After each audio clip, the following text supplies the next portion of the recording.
aí, pessoal, tudo bem? Aqui é o professor Celso Ramos. Nós vamos para mais uma aula do Fica em Casa Aprendendo. Nós vamos dar continuidade ao estudo sobre a origem dos seres vivos. A gente está falando agora, vai falar agora sobre evolução e diversificação da vida. Como que a biologia explica sobre a origem dessa biodiversidade tão grande? Você sabe que na natureza nós temos animais, plantas, protozoários, fungos, bactérias. Gente, é tanta variedade de seres vivos que a gente fica impressionado. E a cada ano que passa, novas espécies são descobertas. E a gente não sabe, assim, de maneira mais teórica, muitas pessoas não sabem como que essa biodiversidade surgiu. E a gente está aqui para falar sobre as hipóteses, né, sobre as teorias a respeito dessa origem, né, dessa evolução e diversificação da vida. A gente vai falar sobre os primeiros procariontes, sobre a origem da célula eucariótica e sobre a origem da multicelularidade, tá bom? Então, primeira coisa, a gente vai falar sobre como eram os primeiros seres vivos. Para a gente falar sobre os primeiros seres vivos, vocês devem entender sobre as diferenças básicas que existem entre os dois tipos de células que a gente costuma classificar. Tá? Existe a célula procariótica e a célula eucariótica. Célula procarionte, célula eucarionte. Qual é a diferença entre essas duas? A célula eucariótica ela é mais complexa, como vocês podem ver pelo desenho. A eucariótica, a célula eucariótica ela é mais complexa, tá? Como vocês podem ver pelo desenho. Já a célula procariótica ela é mais simples, mais simplificada, menos complexa. E qual seria como a gente poderia classificar essa simplicidade da célula procariótica? Tá? Primeiro vou falar da eucariótica. Na eucariótica, você olhar para dentro da célula, você vai perceber que tem um monte de compartimento, vários setores. Eu costumo comparar a célula eucariótica como se fosse uma empresa, tá? Dentro dessa empresa eu vou encontrar vários setores, várias salas. Você sabe que numa empresa eu tenho ali os funcionários que têm muitas funções, que ficam ali nesses setores. Cada setor tem uma função. Tem o setor financeiro, eu vou ter o setor que é responsável pelo transporte, eu vou ter o outro setor que é responsável pela produção, o setor que cuida da parte energética da empresa. Então, cada setor tem uma função. Da mesma maneira, a célula eucariótica, ela tem vários compartimentos internos, que nesse caso nós vamos chamar de organelas membranosas, tá? Então, eu tenho aqui a célula ela é delimitada por uma membrana plasmática, são os limites dela, tá? E dentro dela nós vamos encontrar esses compartimentos, que são as organelas. Cada organela tem um nome, como vocês podem ver aqui. E cada organela diferente, né, ela tem uma função. Por exemplo, eu tenho aqui a mitocôndria, tem em formato de um carocinho de feijão. Tá? Essa mitocôndria ela tem a função de produzir energia. Tudo que a célula consome de alimento, esse alimento ele vai ser, esses nutrientes vai sofrer muitas reações químicas e lá na mitocôndria ela vai conseguir extrair energia desse alimento. E essa energia que a mitocôndria obtém vai fornecer para a célula, tá? Dá um outro exemplo aqui para vocês. O lisossomo, essa organela aqui. O lisossomo ele é uma organela que tem dentro dele enzimas digestivas. Então, a função do lisossomo é promover a digestão intracelular e a digestão extracelular. Tá? Digestão intra é a digestão que acontece dentro da célula e digestão extracelular é a digestão que ocorre fora da célula. Porque esse lisossomo ele pode se fundir, por exemplo, a uma membrana, que é essa membrana plasmática, e liberar as enzimas que tinham dentro dele, por exemplo. Tá? Eu tenho aqui o complexo de Golgi, ou complexo golgiense, uma outra organela que tem a função de secreção. Numa empresa, por exemplo, eu poderia comparar o complexo de Golgi com a parte do transporte externo, ou seja, aquilo que é produzido na empresa, ela envia esse produto para fora. Então, nesse caso aqui, o complexo de Golgi teria essa função de enviar para fora da célula substâncias que ela produz, tá? Nós temos aqui o retículo endoplasmático liso, tá? Tem a função de transporte, ou seja, o transporte de dentro da célula, uma substância que está dentro da célula, quando a célula precisa transportar ela para uma outra parte da célula, aí ela vai utilizar tanto o retículo endoplasmático liso, quanto esse outro aqui, ó, que é o retículo endoplasmático rugoso. As duas têm a função de transporte intracelular, tá? Que é o transporte que acontece dentro da célula. Agora, o rugoso ele tem a função, por exemplo, de produzir proteínas, porque ele está associado com ribossomos, por exemplo, que são esses pontinhos que vocês podem ver aqui, tá? E o retículo endoplasmático liso tem a função de desintoxicação. Substâncias tóxicas para a célula são destruídas, são eliminadas aqui no retículo endoplasmático liso. Também tem a função, pessoal, de produzir lipídio. Lipídio é um tipo de substância, por exemplo, que nós vamos encontrar nas gorduras. Então, cada organela tem uma função. A célula eucariótica ela é mais complexa.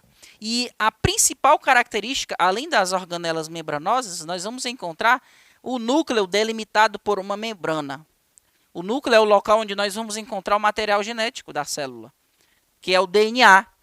E ele é delimitado por uma membrana chamada carioteca, ou membrana nuclear. Então, eu apresentei para vocês a célula eucariótica. A célula procariótica ela é mais simples. E como vocês podem ver, ela não tem dentro dela aquele monte de compartimento que são as organelas membranosas. Basicamente, a única organela que a célula procariótica vai ter são os chamados ribossomos, representados por esses pontinhos. Os ribossomos eles têm a função de fabricar proteínas, tá? Fazer a síntese proteica. E no citoplasma da célula procariótica, o que é o citoplasma? É esse espaço de dentro da célula, tá? Então, nesse citoplasma, nós vamos encontrar o material genético disperso ali no citoplasma, ok? Então, além de ter também revestimentos externos, como a cápsula, a parede celular, a membrana plasmática, que vão ali proteger esse organismo procarionte. Então, é uma célula bem mais simples. Então, acredita-se que os primeiros seres vivos eles eram semelhantes a bactérias, tá? Mais especificamente, semelhantes a bactérias conhecidas como arqueobactérias. Pessoal, na verdade, a gente chama bactéria, mas não as bactérias mesmo, elas não são iguais às arqueobactérias. O que são arqueobactérias? Arqueobactérias são procariontes, são indivíduos formados por células procarióticas, são unicelulares, e eles vivem em ambientes altamente inóspitos. Ou seja, o que é um ambiente inóspito? Um ambiente que não fornece condições para o indivíduo sobreviver. Por exemplo, um ambiente muito quente, como uma fonte termal. Ou seja, a água que fica ali rodeando um vulcão submerso em atividade. Você sabe que um vulcão está ali debaixo do mar, se ele estiver em atividade, a água ao seu redor é muito quente. Mas ali você pode encontrar organismos considerados como arqueobactérias. Eles vivem em ambientes altamente inóspitos. Outro exemplo de um ambiente inóspito, uma fonte onde eu encontro água muito salgada. A alta salinidade ela é um ambiente ruim, não dá para qualquer ser vivo sobreviver numa água muito salgada, pois nós podemos encontrar arqueobactérias em ambientes de água muito salgada, tá? Então, acredita-se que os primeiros seres vivos eles teriam sido formados por células procarióticas, por serem muito simples, e seriam semelhantes a arqueobactérias, por viverem em ambiente muito inóspito. Dado o fato de que a Terra primitiva, acredita-se que a Terra primitiva era altamente inóspita. Você tinha ali um ambiente com alta temperatura, tá? A água naquele local deveria ser muito quente, tá? Então, deveria ser esses organismos parecidos com arqueobactérias. Agora, como é que essa célula eucariótica, aquela célula que tem aquele monte de compartimento, como é que ela surgiu? tá? A teoria da evolução diz que eu tinha um ancestral comum, esse ancestral comum ele deu origem a todos os seres vivos atuais. Então, como é que os primeiros seres vivos que teriam sido semelhantes a arqueobactérias, como é que eles teriam originado as primeiras células eucarióticas, que são mais complexas? Tem a teoria que fala que a primeira célula, né, os primeiros seres vivos que eram semelhantes a arqueobactérias, teriam sofrido evaginações, ou seja, a sua superfície teria se dobrado para dentro, formado verdadeiros dobramentos internos. Isso ajudou a essa célula a ter um maior sucesso para que ela conseguisse trocar substâncias com o meio externo, tá? E com o tempo, essas dobradiças que foram se formando aqui, que ajudou no aumento da superfície dessa célula, ela terminou ficando cada vez mais interna, formando esses compartimentos internos da célula, que são as primeiras organelas.